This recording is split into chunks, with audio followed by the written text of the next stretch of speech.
2016 সালে রিও অলিম্পিকে জিমন্যাস্টিক্সে গোল্ড জিতেছিলেন মার্গারিটা মামুন। সেটার 10 বছর পূর্তি ও নিজের ডকুমেন্টারি নির্মাণে ঢাকায় এই রাশিয়ান সুপারস্টার। বাংলাদেশ জিমন্যাস্টিক্স ফেডারেশনে খেলোয়াড়দের সঙ্গে সাক্ষাৎ করলেন। মার্গারিটার বাবার জন্ম রাজশাহীতে, তাই শেকড়ের প্রতি টান তার বরাবরই। 2021 সালে সবশেষ এসেছিলেন। 5 বছর পর তৃতীয়বারের মতো বাংলাদেশে এসেই এমন মনোমুগ্ধকর ডিসপ্লে দেখতে চলে এলেন।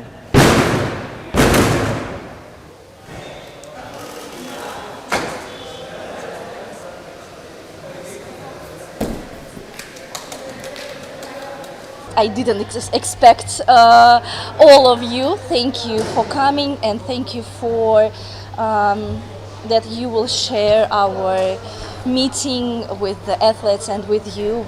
বাংলাদেশের জিমন্যাস্টরা ভালো করতে চান, তাদের খেলা দেখলেন, স্বল্প সময়েই ভুল ত্রুটি শুধরে দিলেন।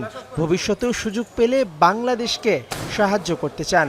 I feel responsibility speak about Bangladesh, speak about the culture, speak about the people in general, not only in the sports, not only in specific in gymnastics. খেলা ছেড়ে এখন ধারাভাষ্য ও স্পোর্টস ম্যানেজমেন্টে যুক্ত মার্গারিটা এক সন্তানের জননীর খেলাটা এখনো টানে। In this year it will be my personal anniversary. It will be 10 years after my Olympic gold medal. So of course I'm retired. I'm a mom now. I have a 6-year-old son. He's a swimmer, by the way.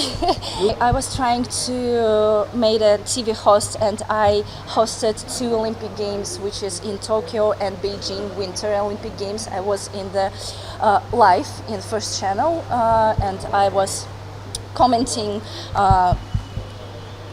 several kind of sports. ঢাকায় কাজ শেষ করে Margarita যাবেন রাজশাহীতে বাবার বাড়িতে। 2009 সালে অলিম্পিকে গোল্ড জেতার আগে প্রথমবারের মতো এসেছিলেন বাংলাদেশে। মেহেদী নাইম, যমুনা স্পোর্টস, ঢাকা।